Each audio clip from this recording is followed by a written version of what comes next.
Welcome to This Explainer. I am so thrilled to have you here today because, well, we're tackling a topic that affects literally every single one of us. We're looking at the 10 pillars of wealth and financial freedom. Now, you might be wondering, is wealth just luck? Well, did you know that according to several studies, a massive percentage of lottery winners end up completely bankrupt within just a few years? It's crazy, right? But it proves a really simple, empowering premise. Building wealth isn't magic. It isn't about just stumbling into a massive windfall. It's actually just a set of simple, highly actionable habits. So I want you to reflect on a pretty common paradox for a second. Why do some people seem to build wealth effortlessly while others go completely broke, basically living paycheck to paycheck? We all know that stereotype, right? The high-earning doctor or lawyer making mid-six figures who is somehow drowning in debt and struggling just to make ends meet. It's a fascinating contradiction. You'd think that earning more automatically equals having more, but as we see around us all the time, the reality tells a very different story. And that brings us to the fundamental secret drawn straight from our source material. Listen, building wealth isn't just about earning more money. It's about managing your money wisely and making smart financial decisions consistently over time. Think of your finances like a bucket. If that bucket has a massive hole at the bottom, pouring more income into it, it won't fix the problem. The money just flies right out as fast as it comes in. Okay, let's dive into this. Here is our highly structured playbook to build your wealth step by step. 1. The secret to wealth. 2. Building your financial foundation. 3. Playing strong financial defense. 4. Going on financial offense. 5. Developing a wealth mindset. And finally, 6. Taking action today. Let's kick things off with section 1, the secret to wealth. We're abandoning standard listicles today and building a holistic financial house right from the ground up. Moving right along to section 2, building your financial foundation. This is the absolute ground floor of wealth creation, and it relies heavily on budgeting and paying yourself first. And this brilliantly illustrates the big difference in how people think. See, most people get paid, they pay their bills first, then they spend whatever is left on their lifestyle, and finally, if they're really lucky, they save whatever tiny amount remains at the end of the month. But successful savers completely reverse that process. Habit number 1 is to pay yourself first.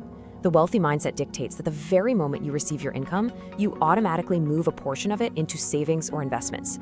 You secure your future first. And trust me, even small amounts moved automatically will add up massively over time. Now, once you're paying yourself first, you need habit number 2, create a budget. Now I know, the word budget makes some people immediately tense up. But a budget doesn't restrict your freedom. Actually, scratch that. It does the exact opposite. It gives your money a purpose. You have to track your income and track your expenses so you know exactly where every single dollar goes. I mean, we've all suffered from that terrible financial amnesia at the end of the month, right? Staring blankly at a bank statement with absolutely zero memory of where the money actually went. Well, the solid budget fixes that leak immediately. Okay, let's pivot to phase 3, playing strong financial defense. It's time to be a bit more protective and stop those impulse buys to protect what we've earned. So, habit number 3 is to stop impulse buying. Before you buy anything, I want you to challenge yourself with one crucial inner question. Do I need this, or do I simply want it? The source material offers a truly fantastic rule here. Try a 24-hour waiting rule for non-essential purchases. Literally just force yourself to wait one day. You'll find that this simple pause almost always completely breaks the spell of impulse spending. Now, what's really interesting about this slide is how it highlights how incredibly fast life happens. Habit number 4 is to build an emergency fund. Life is for sure going to throw unexpected expenses at you, whether it's car repairs, medical bills, or suddenly losing your job. The urgency here literally cannot be overstated. Financial experts recommend gradually building an emergency fund that covers several months of your essential expenses. This basically acts as a protective wall, so that when emergencies inevitably happen, you don't have to rely on destructive, high-interest debt just to survive.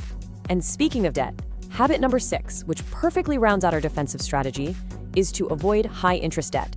High-interest debt is that gaping hole in your financial bucket we talked about earlier. It makes it incredibly hard to build wealth. When average credit card interest rates easily hover around 20%, you are fighting a mathematically losing battle. If you have it, you need to pay off that expensive debt as quickly as humanly possible. Remember, every single dollar you do not spend on unnecessary interest is a dollar that can directly support your future goals. Let's shift gears now to phase 4, going on financial offense. It's time to move from just saving money to actively growing it. Habit number 5 is to invest early. Saving money is important, absolutely, but investing is what actually gives your money the opportunity to grow over time. The earlier you start, the more time the absolute magic of compounding has to work in your favor. It's like the classic snowball effect. A tiny snowball rolled down a long enough hill eventually becomes massive just by gathering its own momentum. Of course, quick caveat here, it's absolutely critical to remember that all investments involve risk, so you must research carefully before you invest. But the key takeaway here is getting your money out onto the field so it can score points for you. Up next is habit number 8, increase your income. The reality is, well, saving has its limits. You can really only cut your budget so much, right? Going on offense means actively finding ways to increase your earning potential, because that creates entirely new opportunities. You could learn a valuable new skill, start a side hustle, have the courage to ask for a raise, or continually look for ways to create additional value in whatever it is you do. And that leads directly to habit number 9, build multiple income streams. Financially successful people almost never rely on a single paycheck. They build immense resilience by diversifying.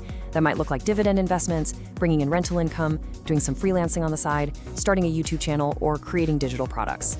Diversifying your income streams is basically the ultimate way to improve your financial security. If one stream happens to dry up, no worries, the others keep flowing. Now for our final strategic phase, Section 5, developing a wealth mindset. This is all about the mental endurance and ongoing education required to maintain and grow your wealth. Habit number 7 is to learn about money. Continuous financial education is arguably one of the absolute best investments you can ever make. Read books, watch educational content, listen to financial insights. I mean, there's a reason billionaire investor Warren Buffett reportedly spends up to 80% of his day just reading and thinking. The logic here is super simple. The more you understand about personal finance, the more confident your financial decisions become. Knowledge literally pays dividends. Let's move to this next concept and see how this all builds together. Building wealth isn't usually about making one single brilliant decision. It's actually a continuous loop. You save, you invest, you learn, you improve, and then you repeat the whole shebang.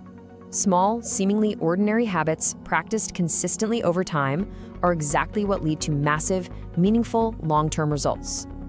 Which brings us to our final section, 6, taking action today. Let's talk about what you can do right now. We've laid out the entire playbook, but you know what? Knowledge without application doesn't change your bank account. If you truly want financial freedom, you absolutely cannot sit around waiting for the perfect time, because spoiler alert, the perfect time does not exist. So I want to leave you with one powerful question.